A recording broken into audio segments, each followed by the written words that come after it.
好，咁我哋見到有5位小朋友正在討論佢哋嘅年齡啦。咁其中小貝比小倫細7歲。咁10年之後咧，小強就會比小貝大7歲。5年之後，小貝依然會比而家嘅小達細2歲。跟住莉莉同貝貝嘅年齡係相等嘅。咁如果佢哋5個人而家嘅年齡總和係116歲，就問你小達嘅年齡係幾多 ？Hello， 大家好。我係 Math Concept 筲箕灣分校嘅中心主管 Mr. Quinton。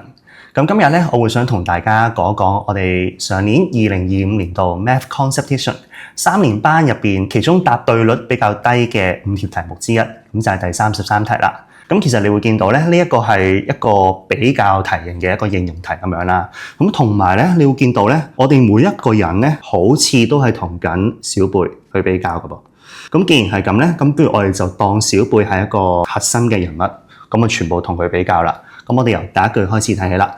小貝比小倫細7歲，咁所以咧調翻轉嚟講嘅話咧，如果小貝細啲，咁即係代表小倫咧就會比小貝係大7歲嘅。好啦，咁跟住第二句啦。10年之後，小強會比小貝大7歲。年之差咧，兩個人嘅年齡之差其實永遠都唔會變嘅，即係每過一年嘅話咧，大家個年齡係會一齊增大噶嘛。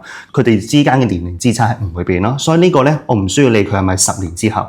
其實佢今年佢都係小強會比小貝大7歲嘅，咁所以又 mark 低啦。5年之後，小貝依然會比而家嘅小達細2歲。呢句可能會複雜少少，或者可能將佢哋個關係畫出嚟啦。5年之後，咁即係我當佢係大多5歲啦。咁所以咧，我就可能會向右邊畫5個箭嘴咧，去代表佢大多5歲。咁同一時間咧，佢會同而家嘅小達比較。咁但係佢會比小達咧細翻2歲喎。即係而家嘅佢咧係等於小達要細翻2歲。咁你會見到啦，由小貝同小達之間咧，總共係會有7個箭嘴，亦即係代表佢哋兩個年齡之差咧係7歲。咁同埋我哋會見到啦，小貝係細啲。咁即係代表小達咧都係一樣咧，佢都係會比小貝大多7歲。跟住啦，最尾嗰句就話啦，莉莉同小貝年齡相等，咁所以莉莉咧係同小貝一樣大嘅。咁然後啦，通常呢啲比較嘅題型嘅話咧，我都會用一個棒形圖咧去將成件事咧可能圖像化畫出嚟咧，咁大家會容易啲理解成個背景個關係咁樣啦。咁我畫咗小貝先啦，咁小貝我就當係一個咁長嘅棒形圖。莉莉咧同佢年齡一樣嘅，咁所以莉莉咧都係同佢一樣咁長。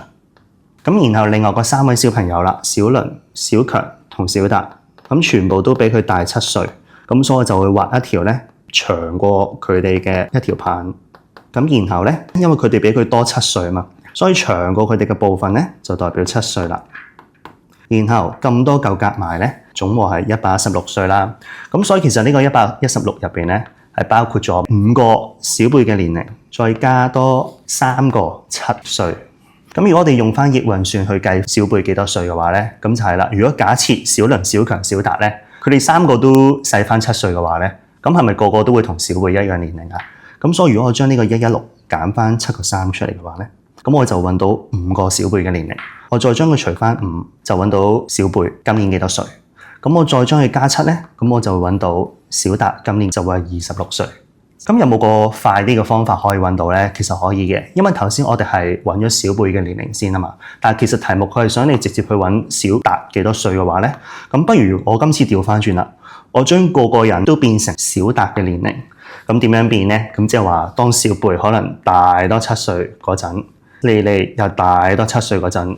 咁個個咪會變晒做同小達一樣年齡咯。咁所以我將呢個116咧，今次咧係加咗2個7，然後我將佢直接除翻5咧，佢就揾到每個小達嘅年齡咧。咁最尾就會計到答案係26歲噶啦。